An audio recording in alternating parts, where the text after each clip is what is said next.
Bom dia, povo meu. Como é que vocês estão? Tudo bem por aqui? Hoje é dia 7 de abril de 2025, uma segunda-feira.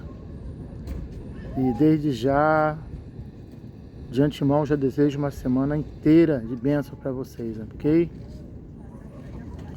Jesus Cristo é o caminho, a verdade e a vida. E esse é o motivo de eu estar aqui, compartilhando sempre com vocês as boas novas do Senhor, para que você trilhe por esse caminho e seja feliz. Vamos ver hoje mais uma reflexão aí. Vamos começar com uma história que tem circulado aí em algumas ilustrações e também se encontra aí na internet. Eu não sei a origem dessa história, eu não pesquisei, confesso de onde saiu essa história, mas é uma história que vai ilustrar bem a mensagem dessa manhã, ok? Diz assim, o título é O Diabo Soltou o Cavalo, ou O Demônio Soltou o Cavalo, em alguns lugares está escrito assim também. A história diz que no pasto tinha um cavalo que estava amarrado. O dono amarrou o cavalo lá e deixou ele para pastar.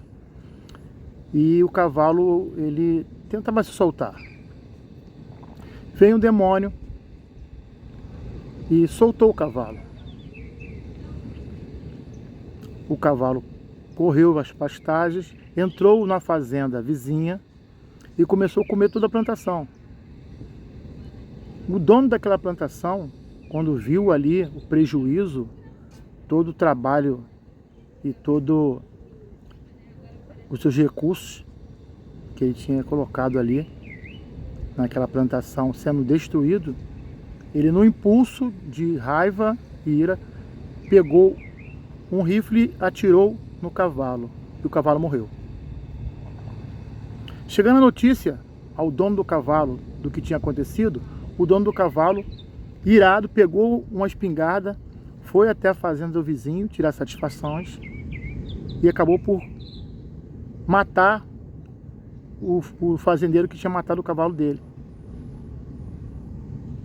Lá de dentro da casa, ouvindo o tiro, a mulher do fazendeiro viu aquela cena, pegou a espingarda e atirou no dono do cavalo e matou o dono do cavalo também. Quando a notícia chegou na fazenda do dono do cavalo, um jovem filho do fazendeiro, irado com aquela situação, foi até lá e matou a mulher e os filhos e ainda tocou fogo na casa.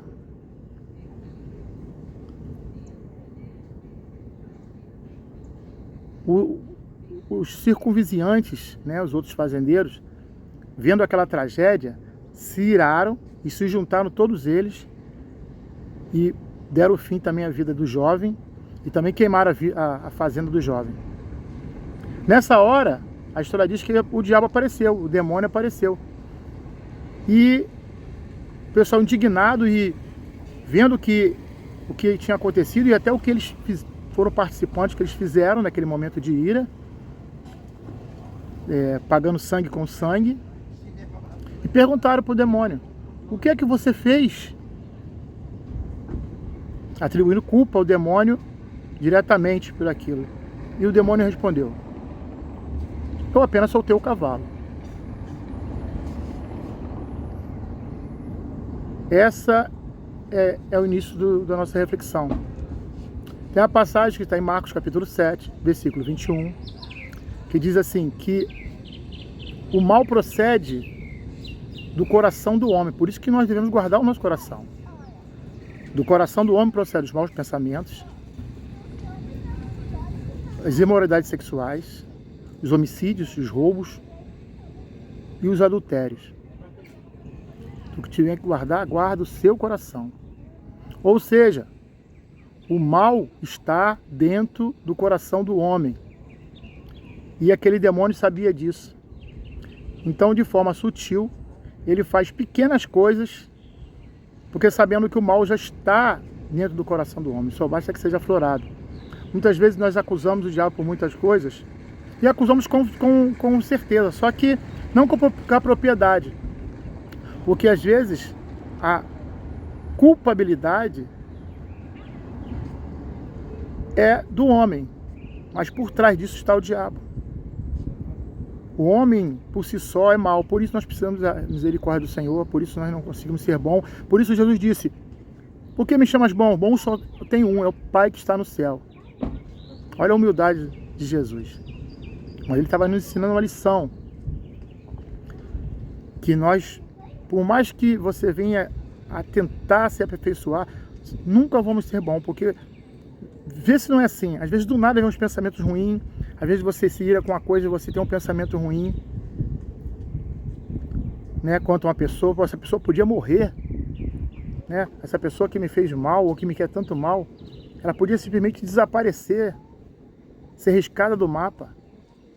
Porque o mal, a tendência a pagar o mal com o mal, está no homem.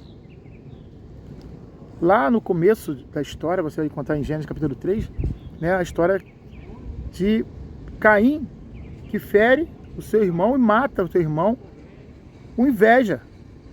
Ou seja, o mal já estava dentro dele. Não foi ninguém que mandou ele fazer, mas já estava dentro dele. Por quê? Gerou um pensamento que esse sentimento não é da parte de Deus, que é da parte do mal, que é a inveja. Por conta desses sentimentos ruins, o inimigo ele tem semeado pelo mundo afora a inveja, a discórdia, a ganância. Porque daí procede outras coisas piores. Da ira, vamos voltar para a história, da ira daquele homem pela perca da colheita, ele passou a mão do rifle e matou o cavalo. Ou seja, a ira é algo que veio à tona por conta de uma situação. Então o diabo ele coloca pequenas coisas, ele age de forma sutil e vai, né, nós vemos aqui nesse século, através das mídias, novela, televisão, até as notícias, gerando sentimentos em nós de ira contra o nosso próprio sangue, nosso próprio irmão. Porquanto devemos vigiar e guardar o nosso coração em Cristo Jesus, através da fé, porque de nós mesmos não tem bem nenhum. Lá em Romanos capítulo 7, no versículo 19, Paulo escreve assim, ó: porque o bem que eu quero, esse eu não faço, mas o mal que eu não quero, esse sim eu faço. E é exatamente isso. Não confie na sua carne. Procure sempre estar em oração, buscando a Deus, retendo a palavra da salvação, para que você não se informe com esse mundo. A Bíblia diz: não vos conformei com esse mundo, com esse século, com as coisas desse século, mas transformável pela renovação do vosso entendimento. Tenha a mente do alto. Não deixe se levar porque todo mundo faz, porque é assim mesmo, porque dessa forma você não vai estar agradando ao Senhor. E agrada muito ao Senhor um espírito quebrantado, um espírito que tenha manso, que tenha domínio próprio. E isso são dons que não vêm de nós, mas vêm do Espírito Santo, ao qual ele tem dádivas para nos dar, mas você tem que buscar. Não adianta você ir para o culto à noite, receber uma palavra abençoada e chegar em casa já transformado.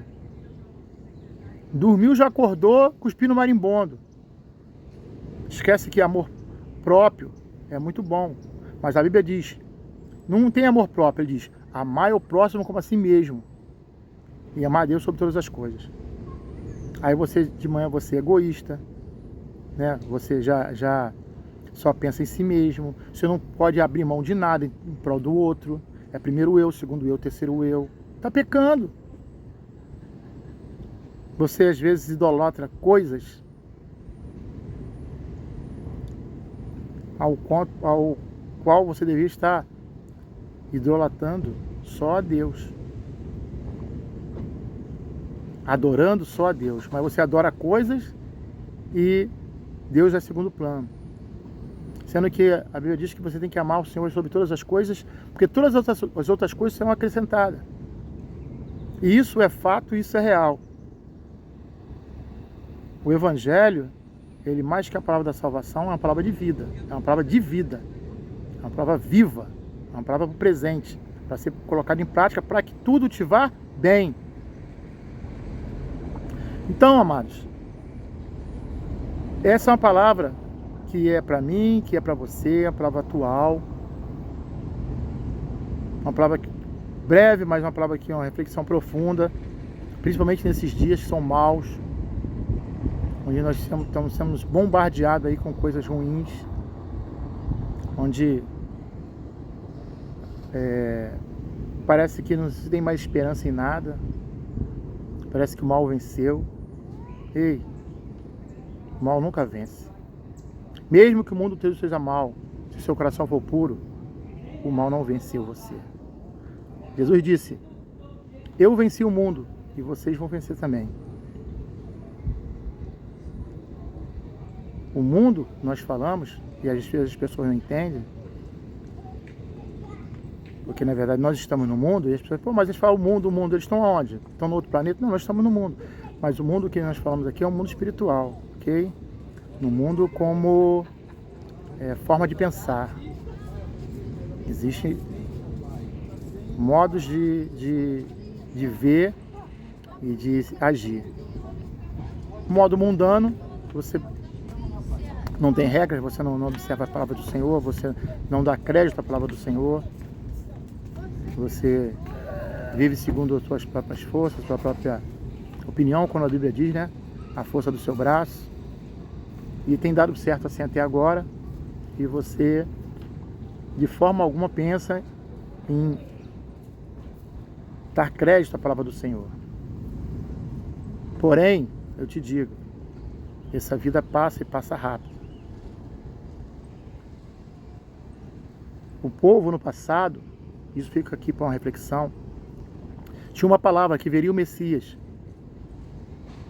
O profeta Isaías profetizou que o menino viria e ele libertaria o mundo. Seu nome seria maravilhoso, conselheiro, Deus forte, príncipe da paz, Pai da eternidade. Mas o tempo passou e aquele libertador não vinha. E passou-se séculos e séculos, reinos e reis. Mas um dia ele veio e transformou todas as coisas. E quando ele, Jesus, subiu aos céus, ele deixou uma mensagem. Ele disse que voltaria para buscar a sua igreja, os seus, aqueles que creem no seu nome, aqueles que deram crédito à sua palavra, aqueles que confiaram nele a salvação das suas almas. Ele advertiu, vai ter muitas coisas que vão acontecer e talvez essas coisas até desviem até os escolhidos.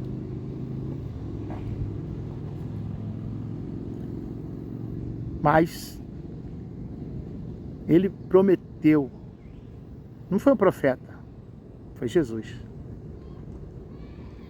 E tem se passado séculos e séculos e parece que é coisa de tolo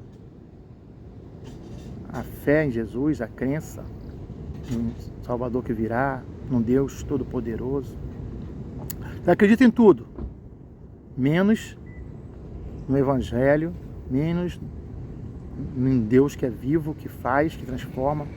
Nós vemos testemunho diariamente. Eu sou um testemunho vivo, ao qual deixou mensagem através da palavra dele, a Bíblia Sagrada, para que nós tenhamos uma forma de manter a nossa fé, ter manutenido a nossa fé através da palavra, através da pregação da palavra, através da menção dos seus grandes feitos.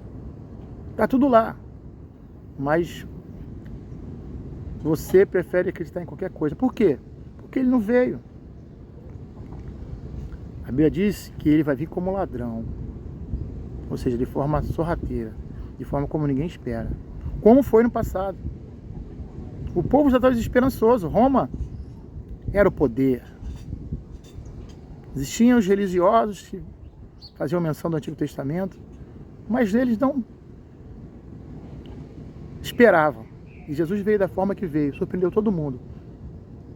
Nasceu numa manjedoura, uma criança humilde,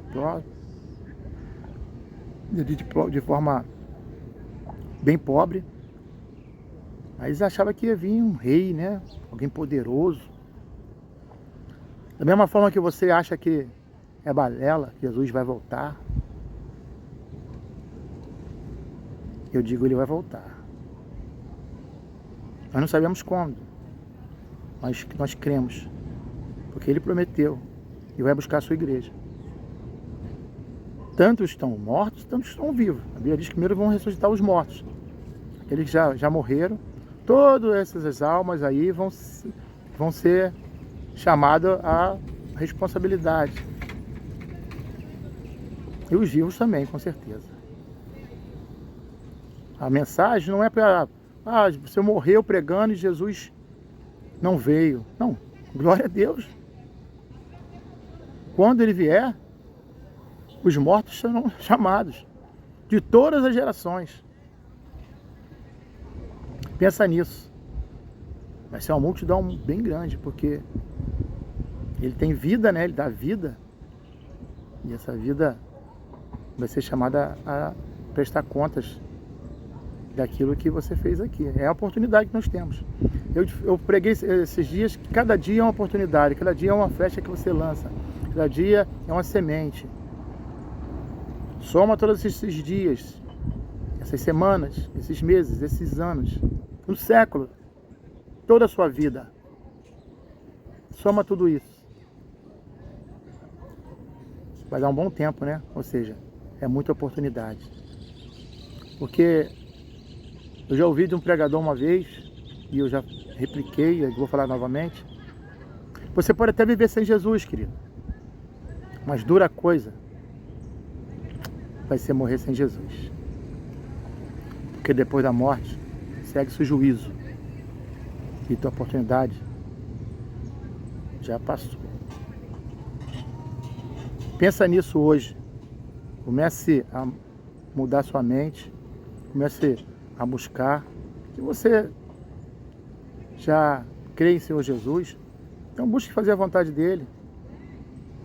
Ele gosta. Como um pai que você o adore em espírito e verdade. Busque um culto para adorar junto com os irmãos, cantar louvores, ouvir uma palavra de despertamento. Fique em casa não. Ah, mas Jesus sabe que eu amo ele. Ele sabe, pô. Eu sei que meus filhos me amam. Mas eu fico muito feliz que eles vão me visitar. Quando eles vêm lá em casa, tomar um café, almoçar. É uma demonstração de carinho, de afeto, de respeito. É uma forma de falar, pai, estou grato por tudo, estou aqui. Quando você ora na sua casa, você está aí na oração, isso também é muito bom, edifica a sua fé, a si mesmo. Mas lembre-se, a igreja ela tem um propósito. Ah, não, a igreja está lá só para quem precisa, para quem é viciado, para quem é drogado, para quem é isso, para quem é aquilo. Não, ali é o lugar de todos. Mesmo que você não queira estar como membro efetivo da igreja, lembra que ali é onde se reúne e fala a palavra do teu pai. Então, se tem um lugar que você tem que estar, é ali. Tá bom? Essa é a palavra de hoje. Deus abençoe. Espero que eu possa ter contribuído em alguma parte com vocês, com essa reflexão. Fique com Deus. Fui. Deus abençoe a todos. Amém.